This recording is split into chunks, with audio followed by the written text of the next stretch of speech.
ಸಿಂಹರಾಶಿ, ಅನವಶ್ಯವಾದಂತಹ ವಿಚಾರಗಳಿಗೆ, ಒತ್ತಡಗಳಿಗೆ ಸಿಗಹಾಕ್ಕೊಳ್ತೀರಿ. ಅದು ನಿಮಗೆ ಬೇಕಾಗಿರೋದಿಲ್ಲ. ಇವೆಲ್ಲ ಕೆಲವು ಏನಾಗುತ್ತೆ ಅಂತಂದರೆ ಸ್ವಯಂಕೃತ ಅಪರಾಧಗಳು ನಾವೇ ಮಾಡಿಕೊಳ್ಳುವಂಥದ್ದು. ಅದಾಗಿ ಬಂದು ಯಾವುದೂ ಕೂಡ ನಮಗೇನು ಅಂಟ್ಕೊಳ್ಳೋದಿಲ್ಲ. ನಾವು ಅದರ ಹಿಂದೆ ಹೋಗ್ತೀವಿ, ಮೇಲೆ ಎಳ್ಕೊಳ್ತೀವಿ. ಈ ರೀತಿ ಪರಿಸ್ಥಿತಿ ನಿಮ್ಮದು. ಸಂಬಂಧಿಕರು ಅಥವಾ ಸ್ನೇಹಿತರು ಮನೆಗೆ ಬರ್ತಾರೆ, ಮನೆಯ ವಾತಾವರಣ ಬದಲಾಗತ್ತೆ. ಅವರ ಎದುರುಗಡೆ ನಿಮ್ಮ ನಿಜ ಸ್ವರೂಪವನ್ನು ತೋರಿಸೋಕ್ಕೂ ಆಗೋದಿಲ್ಲ, ಹಾಗೆ ಇರೋಕ್ಕೂ ಆಗೋದಿಲ್ಲ. ಆ ರೀತಿ ಸಂದಿಗ್ಧದಲ್ಲಿ ಉಳಿತೀರಿ. ಯಾವುದೇ ವಿಚಾರದಲ್ಲಿ ನಿಮ್ಮ ಅಭಿಪ್ರಾಯವಾಗಲಿ, ನಿರ್ಧಾರವಾಗಲಿ ಎಲ್ಲವೂ ಕೂಡ ಸ್ಪಷ್ಟವಾಗಿರಬೇಕು. ಆಗ ಮಾತ್ರ ವಿಷಯದಕ್ಕೆ ನೇರವಾಗಿ ಪ್ರವೇಶ ಮಾಡ್ಬೋದು. ಇಲ್ಲದೇ ಇದ್ದರೆ ಕಷ್ಟವಾದೀತು ಅನ್ನುವಂಥದ್ದು. ಹಣ ಹೂಡಿಕೆಯ ಆಸೆ ಬರುತ್ತೆ, ಆದರೆ ಹಣ ಹೂಡಿಕೆ ಮಾಡ್ತಕ್ಕಂಥದ್ದು ಖಂಡಿತವಾಗಿ ಬೇಡ. ನಷ್ಟಕ್ಕೆ ದಾರಿ ಅನ್ನುವಂಥದ್ದು. ಮನೆಯವರ ಜೊತೆ ಯಾವುದೇ ವಿಷಯಕ್ಕೆ ಸ್ಪಂದಿಸೋದಕ್ಕೆ ಇಷ್ಟ ಆಗೋದಿಲ್ಲ, ಆದರೆ ಮಾತಾಡಿ ಅದನ್ನು ಪರಿಹರಿಸ್ಕೊಳ್ಬಹುದು. ಸುಮ್ಮನೆ ಸಿಟ್ಟು ಮಾಡ್ತಾ ಇದ್ದರೆ, ಕೋಪ ಮಾಡಿಕೊಂಡ್ರೆ ಅದು ಚೆನ್ನಾಗಿರೋದಿಲ್ಲ ಅಂತ ಅರ್ಥ. ಕಾಲಿನಲ್ಲಿ ಸ್ನಾಯುಗಳು, ಮೂಳೆಗಳು ನೋವು ಕಾಣಬಹುದು. ಸ್ವಲ್ಪ ವಿಶ್ರಾಂತಿಯನ್ನು ಮಾಡಿ ಅನ್ನುವಂಥದ್ದು. ಆಂಜನೇಯನ ದೇವಸ್ಥಾನಕ್ಕೆ ಎಳ್ಳೆಣ್ಣೆಯನ್ನು ಕೊಡಿ, ಶುಭವಾಗಿ. ಕನ್ಯಾ ರಾಶಿ, ಎದುರುಗಡೆ ಇರ್ತಕ್ಕಂಥವ್ರು ಬೇರೆಯವರನ್ನು ಹೊಗಳಿ ನೀವು ಒಳ್ಳೆಯವರು ಅಂತ ಹೇಳಿ ಅನ್ನಿಸ್ಕೊಳ್ಳೋದು. ಅವ್ರು ನೋಡಪ್ಪ ಎಷ್ಟು ನಮ್ಮ ಬಗ್ಗೆ ಗಮನಿಸಿದ್ದಾರೆ, ನಮ್ಮನ್ನು ಹೊಗಳ್ತಾರೆ, ನಮ್ಮ ವಿಚಾರ ತಿಳ್ಕೊಂಡಿದ್ದಾರೆ ಅಂತ ಹೇಳಿ ನೀವು ಒಳ್ಳೆಯವರಾಗ್ತಕ್ಕಂಥದ್ದು. ತಪ್ಪು ಸಂದೇಶದಿಂದ ಹಿನ್ನಡೆಯಾಗತ್ತೆ. ಸಮಾಜಕ್ಕೆ ಯಾವುದೇ ಕಾರಣಕ್ಕೂ ನಮಗೆ ಗೌರವ ಸಿಕ್ಕಲಿ, ನಮ್ಮ ಪ್ರತಿಷ್ಠೆ ಹೆಚ್ಚಾಗಲಿ ಅಂತ ಹೇಳಿ ತಪ್ಪು ಸಂದೇಶವನ್ನು, ತಪ್ಪು ಮಾಹಿತಿಯನ್ನು ಕೊಡಬಾರ್ದು ಅನ್ನುವಂಥದ್ದು ಮುಖ್ಯವಾಗುತ್ತೆ. ಸಹೋದ್ಯೋಗಿಗಳ ಅಥವಾ ಸ್ನೇಹಿತರ ಸಹಾಯ ನಿಮಗೆ ಸಕಾಲದಲ್ಲಿ ದೊರೆಯೋದಿಲ್ಲ. ಯಾವಾಗ ಅವಶ್ಯಕತೆ ಇರುತ್ತೋ ಆಗ ನಿಮಗೆ ಯಾರಿಂದಲೂ ಕೂಡ ಸಹಾಯ ಆಗದೇ ಇರತಕ್ಕಂಥದ್ದಾಗುತ್ತೆ. ಶಾರೀರಿಕವಾಗಿ ಒಂದಷ್ಟು ತೊಂದರೆಯನ್ನು ಅನುಭವಿಸ್ತೀರಿ. ಪತಿಪತ್ನಿಯರ ಮಧ್ಯದಲ್ಲಿ ಜಗಳಕ್ಕೆ ಅವಕಾಶಗಳಾಗತ್ತೆ. ಅದು ಸಾತ್ವಿಕವಾದ ಜಗಳ ಆದರೆ ಪರವಾಗಿಲ್ಲ, ಇಲ್ಲದೇ ಇದ್ದರೆ ದ್ವೇಷ ಬೆಳೀತಾ ಹೋಗುತ್ತೆ. ಚೆನ್ನಾಗಿರತಕ್ಕಂತಹ ಮನಸ್ಸಿನ ಮೇಲೆ ಇದು ತುಂಬ ದುಷ್ಪರಿಣಾಮವನ್ನು ಬೀರತಕ್ಕಂಥದ್ದಾಗುತ್ತೆ. ಐಕಮತ್ಯ ಮಂತ್ರವನ್ನು ಶ್ರವಣ ಮಾಡಿ, ಶುಭವಾಗಿ.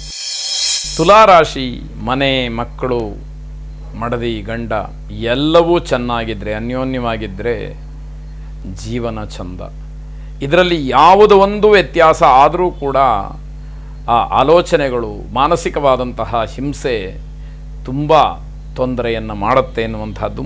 ನಿಮ್ಮ ಸ್ವಂತಕ್ಕೆ, ವೈಯಕ್ತಿಕವಾದಂತಹ ವಿಚಾರಕ್ಕೆ ಒಂದಷ್ಟು ಸಮಯವನ್ನು ಮೀಸಲಾಗಿ ಇಡಬೇಕಾದಂಥದ್ದು. ಮಧ್ಯಾಹ್ನದ ನಂತರದಲ್ಲಿ ಸ್ವಲ್ಪ ಉಸಿರಾಟಕ್ಕೆ ಸಮಸ್ಯೆ ಅಂತ ಹೇಳಿ ಅನ್ನಿಸಬಹುದು. ತತ್ಕ್ಷಣದಲ್ಲಿ ವೈದ್ಯರನ್ನು ಸಂಪರ್ಕ ಮಾಡಿ ಸರಿಯಾದಂತಹ ಔಷಧೋಪಚಾರಗಳನ್ನು ಮಾಡಿ ಅನ್ನುವಂಥದ್ದು. ಲಾಭದಾಯಕವಾದಂತಹ ದಿವಸ. ದಾಂಪತ್ಯದಲ್ಲಿ ಕಲಹ ಉಂಟಾಗೋದಕ್ಕೆ ಅವಕಾಶಗಳಾಗತ್ತೆ, ಜಗಳವಾಗತ್ತೆ. ಯಾವುದೋ ವಿಷಯಕ್ಕೆ ಆರೋಗ್ಯದ ವಿಚಾರವನ್ನೇ ತಗೊಂಡ್ರೂ ಕೂಡ ಯಾಕೋ ನೀವು ನನ್ನ ಹತ್ರ ಮುಚ್ಚಿಟ್ರಿ ಅಂತ ಹೇಳಿ ಮನೆಯಲ್ಲಿ ಜಗಳ ಆಗಬಹುದು ಅನ್ನುವಂಥದ್ದು. ಬಟ್ಟೆ ವ್ಯಾಪಾರಿಗಳಿಗೆ ನಷ್ಟವಾಗ್ತಕ್ಕಂತಹ ದಿವಸ. ಶನೈಶ್ಚರನನ್ನು ವಿಶೇಷವಾಗಿ ಪ್ರಾರ್ಥನೆ ಮಾಡಿ. ನೀಲಾಂಜನ ಸಮಾಭಾಸಂ ರವಿಪುತ್ರಂ ಯಮಾಗ್ರಜಂ ಛಾಯಾ ಮಾರ್ತಾಂಡ ಸಂಭೂತಂ ತಂ ನಮಾಮಿ ಶನೈಶ್ಚರಂ ಎಂಬತಕ್ಕಂತಹ ಶ್ಲೋಕವನ್ನು 12 ಬಾರಿ ಪಠನೆ ಮಾಡಿ, ಶುಭವಾಗಿ.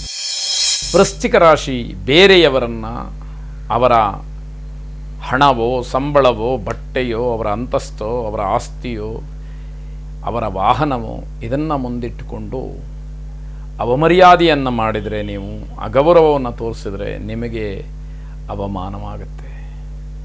ಎಚ್ಚರ ಇರಲಿ. ಬೇರೆಯವರನ್ನು ಯಾವುದೇ ಕಾರಣಕ್ಕೂ ಕೂಡ ಮರ್ಯಾದೆ ಕಳೀತಕ್ಕಂತಹ ಕೆಲಸವನ್ನು, ತೇಜೋವಧೆ ಮಾಡ್ತಕ್ಕಂತಹ ಕೆಲಸವನ್ನು ಖಂಡಿತವಾಗಿ ಮಾಡಬೇಡಿ ಅನ್ನುವಂಥದ್ದು.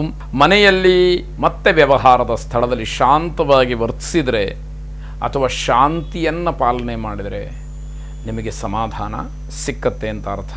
ಹೊಸ ಆಲೋಚನೆಗಳು ಮನಸ್ಸಿಗೆ ಬರುತ್ತೆ, ಆದರೆ ಅದನ್ನು ಕಾರ್ಯರೂಪಕ್ಕೆ ತರೋದಕ್ಕೆ ಧೈರ್ಯ ಇರೋದಿಲ್ಲ. ಅದು ನಿಮ್ಮಲ್ಲಿ ಇರತಕ್ಕಂತಹ ಧೈರ್ಯವನ್ನು ಇನ್ನಷ್ಟು ಮತ್ತಷ್ಟು ಅಧೈರ್ಯವಾಗಿ ಪರಿವರ್ತನೆ ಮಾಡುತ್ತೆ ಅನ್ನುವಂಥದ್ದು. ಹೊರಗಡೆ ತಿರುಗೋದಕ್ಕೆ ಅವಕಾಶಗಳಿರುತ್ತೆ, ಆದರೆ ಮನಸ್ಸಿರೋದಿಲ್ಲ. ಮನೆಯಲ್ಲೇ ಇರಬೇಕು, ಒಳಗೇ ಇರಬೇಕು ಅನ್ನುವಂಥದ್ದಾಗುತ್ತೆ. ವಿದ್ಯಾರ್ಥಿಗಳಿಗೆ ಓದಿನ ಬಗ್ಗೆ ನಿರಾಸಕ್ತಿ, ಓದನ್ನು ಬಿಟ್ಟು ಇನ್ನುಳಿದ ಎಲ್ಲ ಚಟುವಟಿಕೆಗಳಲ್ಲಿ ಬಹಳ ಆಸಕ್ತಿಯನ್ನು ತೋರಿಸ್ತಕ್ಕಂಥದ್ದು. ನಿಮ್ಮ ಬುದ್ಧಿವಂತಿಕೆ ಇವತ್ತು ಕೆಲಸಕ್ಕೆ ಬರುತ್ತೆ, ಆದರೆ ಆ ಬುದ್ಧಿವಂತಿಕೆಯನ್ನು ಸರಿಯಾದಂತಹ ಸಮಯದಲ್ಲಿ ಉಪಯೋಗ ಮಾಡಿಕೊಳ್ಬೇಕಾದಂಥದ್ದು ಮುಖ್ಯವಾಗುತ್ತೆ. ಅದನ್ನು ಗಮನಿಸ್ಕೊಳ್ಳಿ. ಶಾಂತಿ ದುರ್ಗೆಯನ್ನು ವಿಶೇಷವಾಗಿ ಪ್ರಾರ್ಥನೆ ಮಾಡಿ. ಶುಭವಾಗಿ.